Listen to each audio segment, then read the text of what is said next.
What's up, YouTube? Welcome back to Get Sharp, where I sharpen your knives. Yeah, I was thinking about different things I could talk about on the show here that might interest you all. And I don't know if everybody's like me, but owning my own business and generating income from multiple sources it's not really a passion. Like, it feels kind of like a passion. That's how I explain it. But it's just ingrained in me. You know, when I was a kid, I was trading football cards, always trying to trade up. I was mowing lawns. I was picking weeds. I was hustling for money any way I could. And that mindset just followed me my entire life. I've sold just about everything there is to sell. So if anyone's kind of been thinking about, you know, do you have what it takes to generate some income sharpening knives, I want to share my story with you, and, you know, maybe it'll inspire or maybe it'll deter you. Who knows? But anyways, the way my story goes is I've just always been fascinated with knives, blades, swords, axes. And as my collection grew, they got dull because I used them, and I had to learn how to sharpen them, because I wasn't even aware you could hire people to do it. And even if I knew, I wouldn't have done it. But anyhow, so over my lifetime, I just self-taught knife sharpener. And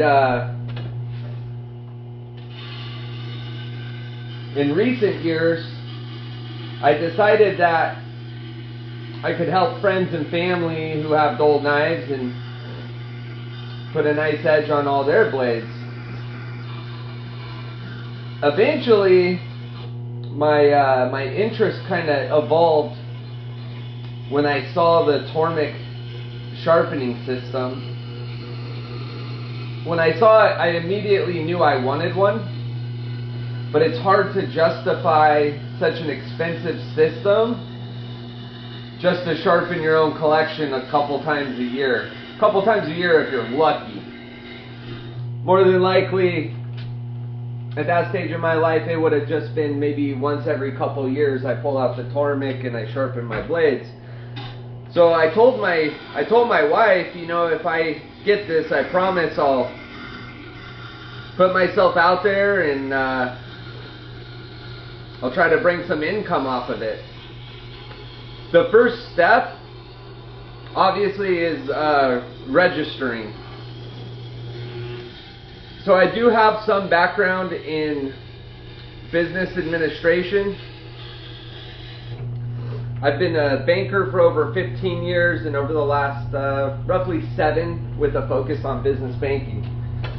So I'm well aware that it's a requirement for you to register with possibly your city and your state to even operate a business. So that's step 1.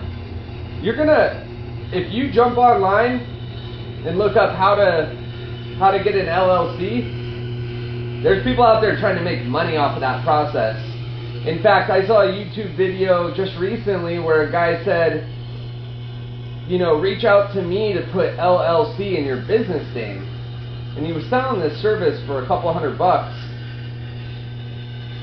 And it dawned on me, like, not everybody realizes you literally can go to the Secretary of State for your state, pay them probably around $100, maybe $200, and file your own LLC. Anyone can do this, just about anyone.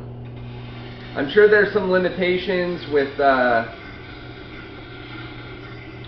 there may not, I was going to say like with citizens and whatnot, but now that I think about it, Even non-US citizens can file an LLC and open a bank account, if you didn't know, under that business.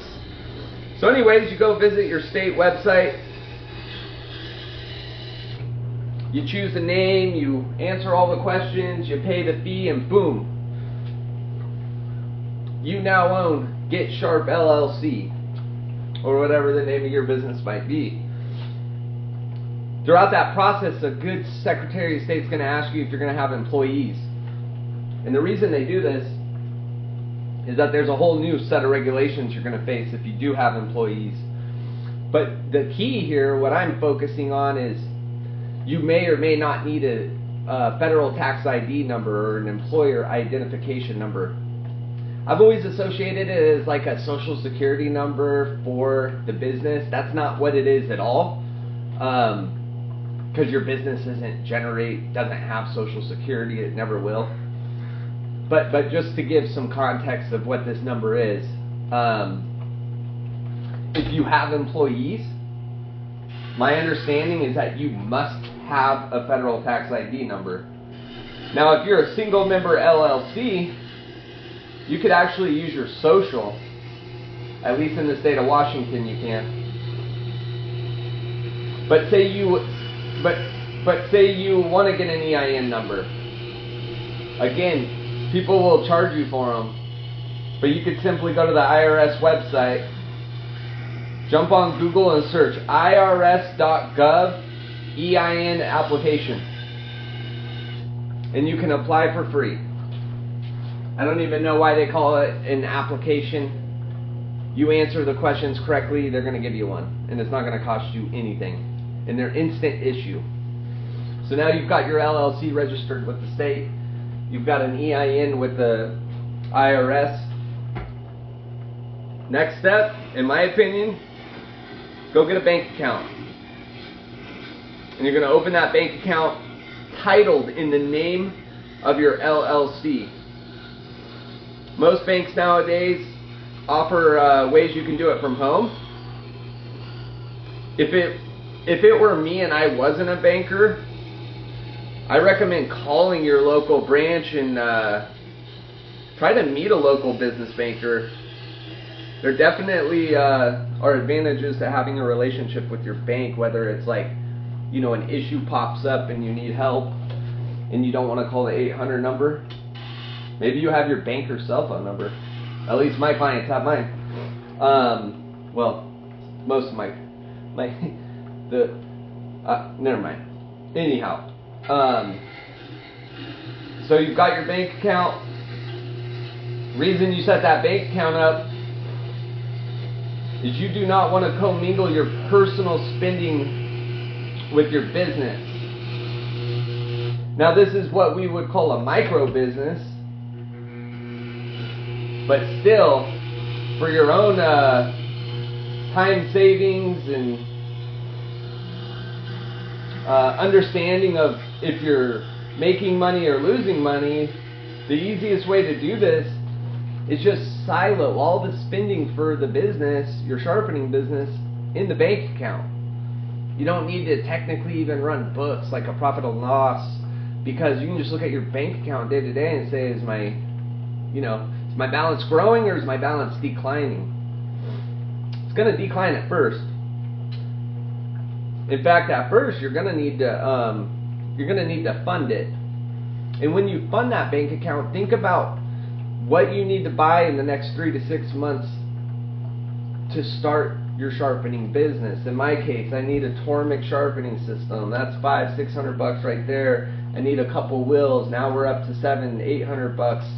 I need 3 or 4 jigs. Now we're at $1,200-1,300. The list goes on.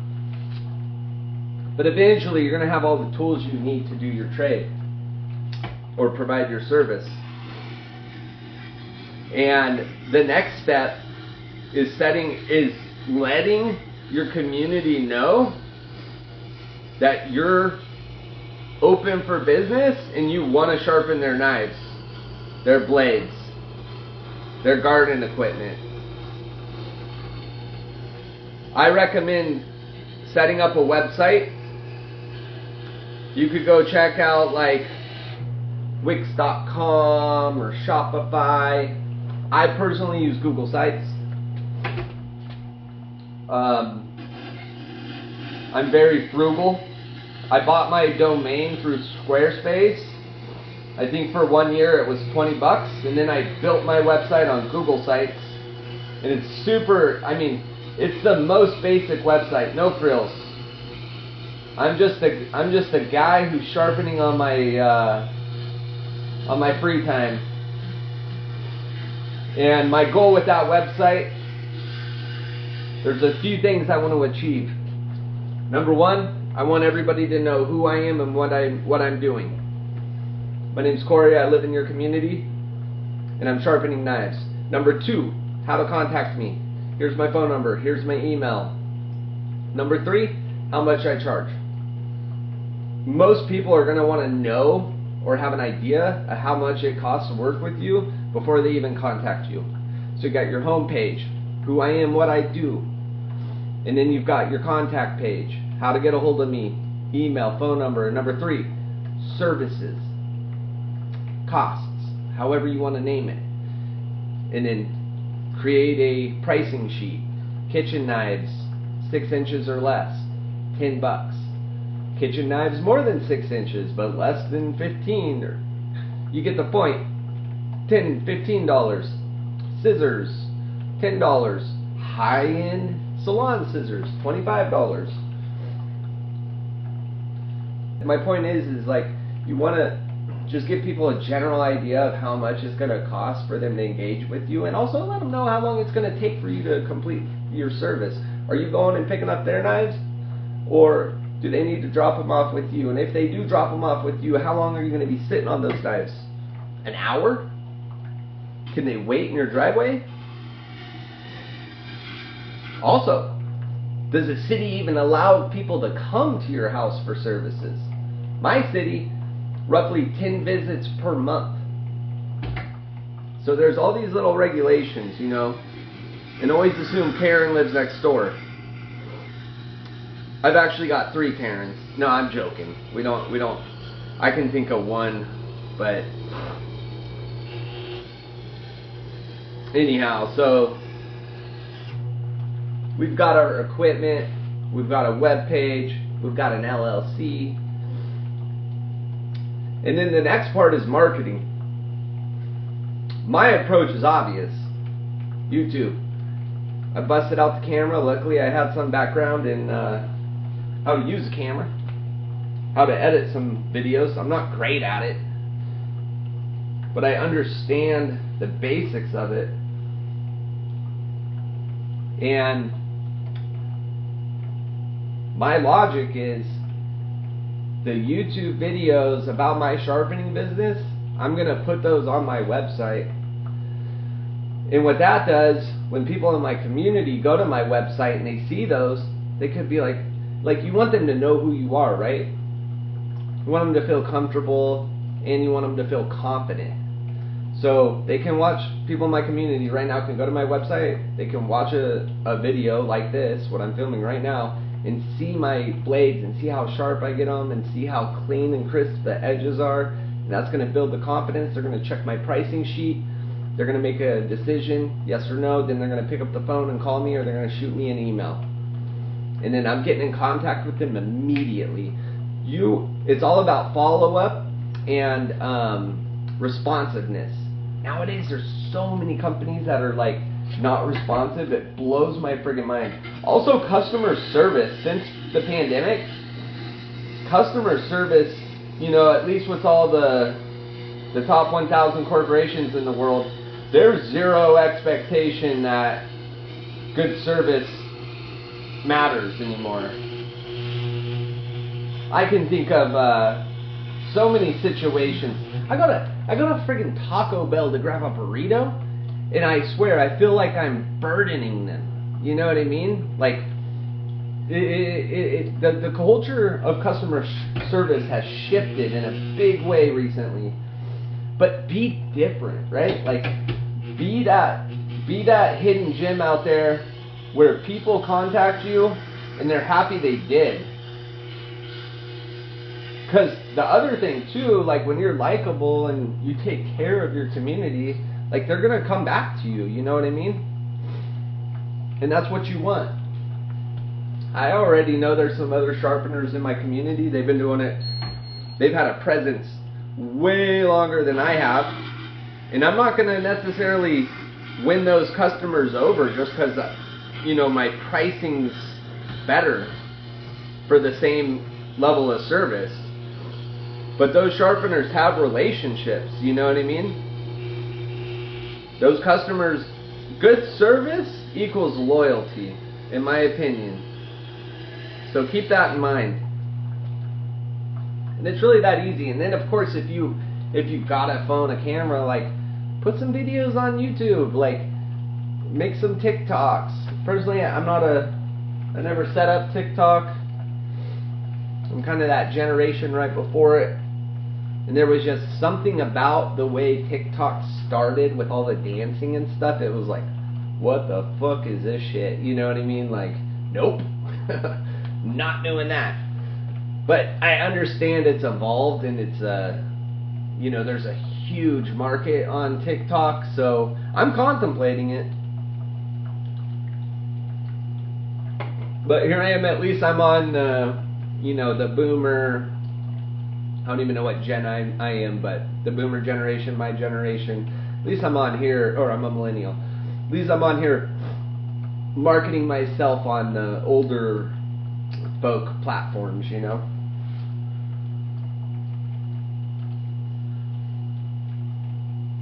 But you're going to get out of it what you put into it. And that's a fact.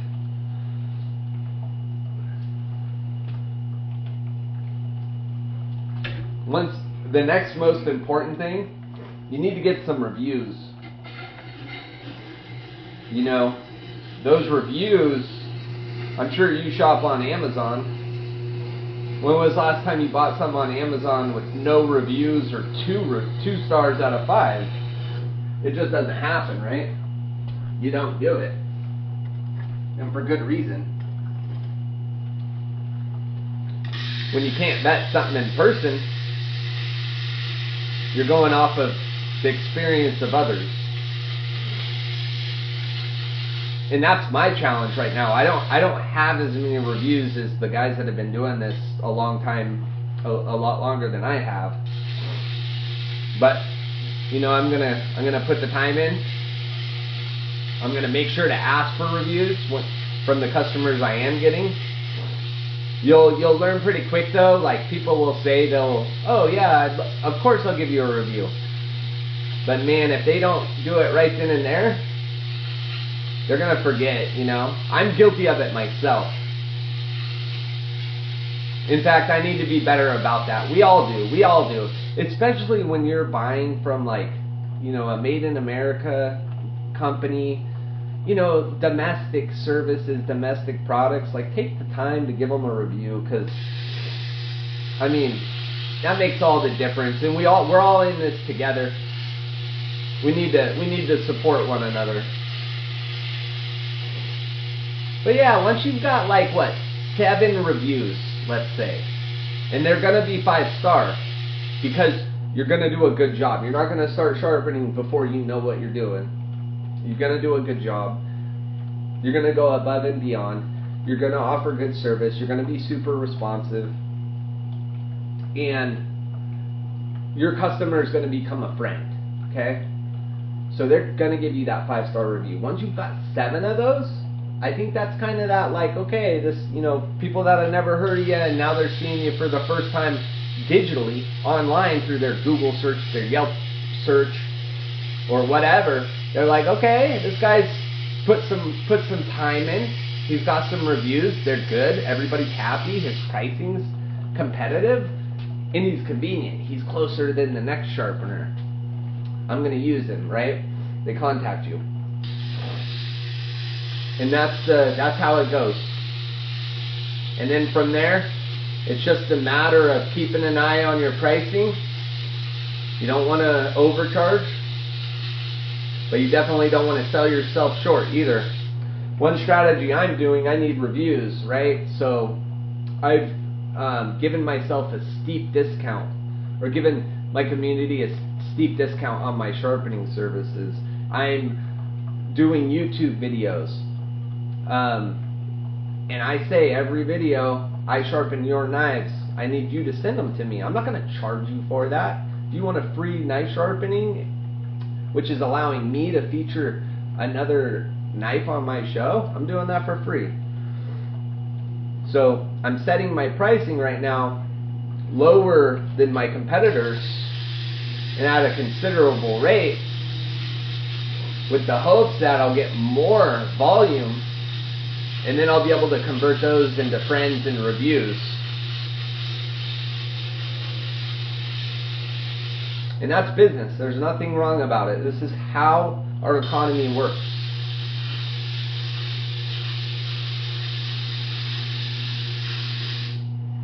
Just roughening this thing up. The more time you spend on it without cleaning it or redressing it, the more the steel gets stuck on there. Looks like I'm getting pretty close to being finished with the grinding phase.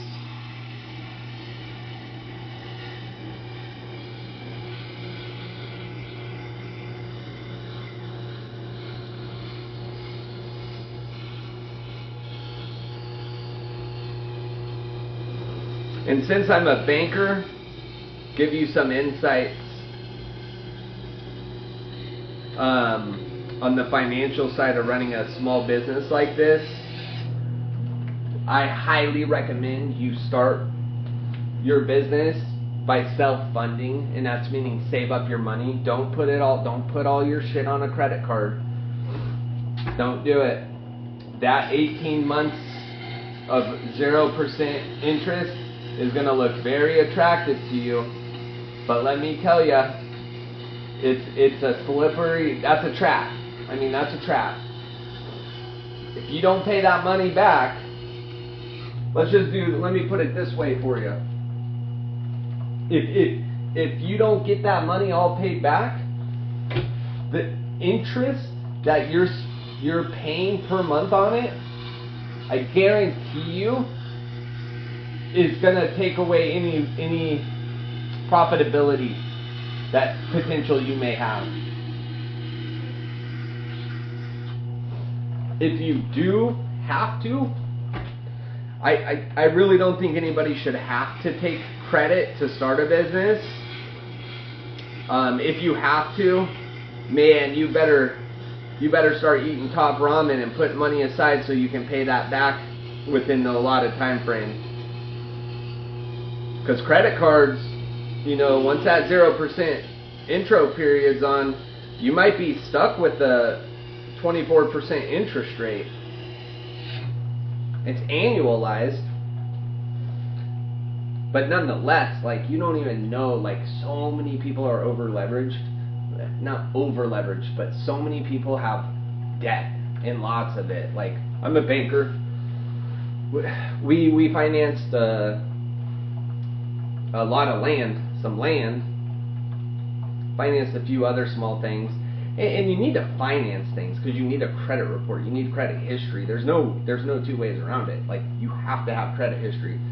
Get a credit card. So you funded your business, you've got everything you need, you set up your website, you're going. Like, go to the bank and get a credit card. Get a business credit card if you can. Having access to capital, let me tell you, is one of the best luxuries we can have in this life, because you never know. One day an opportunity might arise.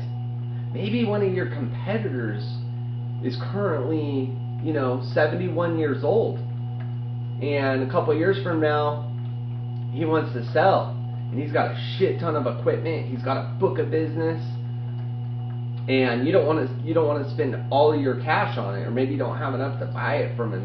He's selling it, he wants $50K, and you look at the numbers and you're like, holy shit, like, his book of business, in about a year and a half, 2 years, I get that $50K back, and then boom, it's just profitable after that. But I don't got that $50K. Well, good news, you've got that business credit card already, and you've been using it, not using it irresponsibly. You've been putting, parts accessories on it here and there. Maybe you're paying your Adobe software fee with it, but you're paying the balance in full every month. I've never paid a penny on credit card interest in the last 10 years. And I bet you my credit score is between 840 and 850 right now. Let me prove it. I'm going to go jump on the Experian app. Biometric sign in.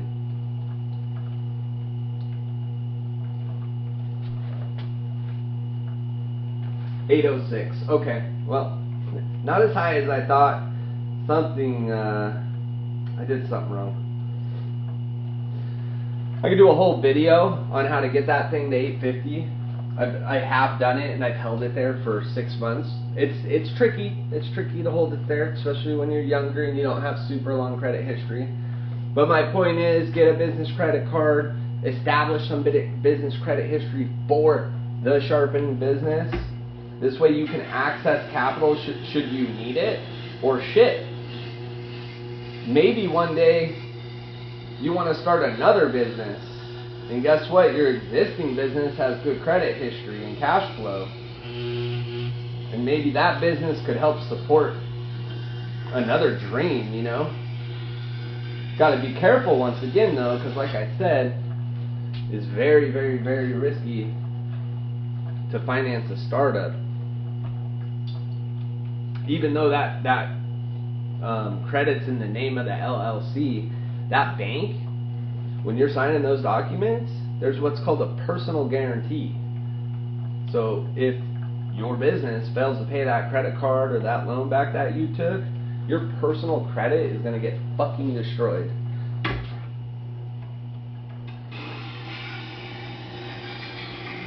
And I can't imagine anything with, I mean, life sucks when you have bad credit. Let me tell you. It's hard. Having good credit though, it feels good. God, I don't know if I should have put my credit score on YouTube. My phone's gonna blow up tomorrow morning with scammers. My name's online. You really got to be careful with these scammers, man. I see people get scammed almost daily. I bet you. So like I said, I've been in banking 15 years. 25% of my time as a banker on the bank's clock has been spent due to fraud. I've seen so many different types of fraud, so many scams.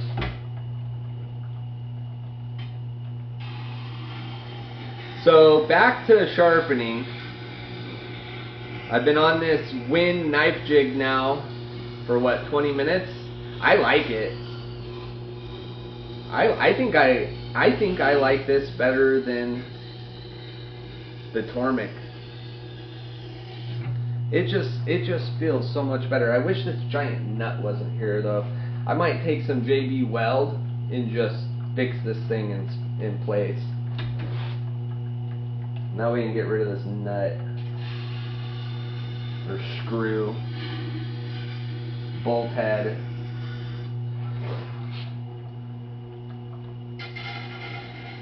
Ooh, that wasn't good. There we go. I'm on the tracks. We've got. I would hate to hear that someone spent money on a fucking EIN number or paid a third party for an LLC on their business name. That shit's fucking crazy. They're not scammers, but you know what I mean? They're not doing any kind of work. They just know that knows something someone else doesn't know. But yeah, I've had people come in to open up business accounts, right? I call them walk-ins, you know, they're just people walking in and they registered a business, they have an idea. And this happens all the time. People are constantly opening up businesses. And I ask them for their EIN number. Say, hey, do you have an EIN number? I need to plug it into your banking profile. And sometimes they pull out this information, and I can see that they went to a third party. You know, and they paid anywhere from $100 to $300 for a fucking EIN number, which is free, by the way. It's probably quicker to do it the free way than it is to do it the paid way. In fact, it is quicker to do it the free way because you don't have to put in your credit card information. Well, there we go, man. This thing is looking good. The nose, the tip needs just a little bit of work.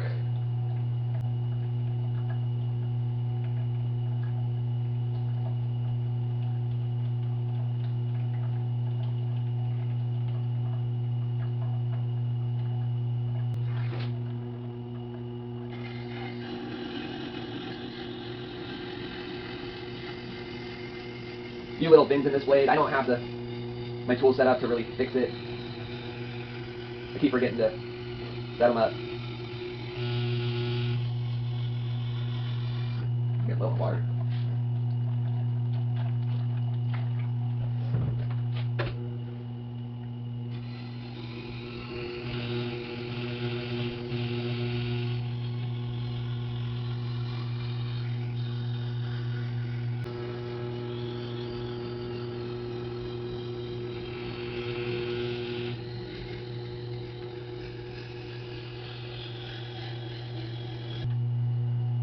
Alright guys, well, looks like the primary bevel is all done.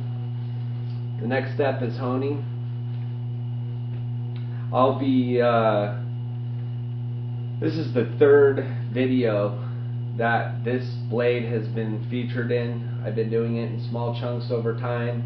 I'm going to end up putting it all together.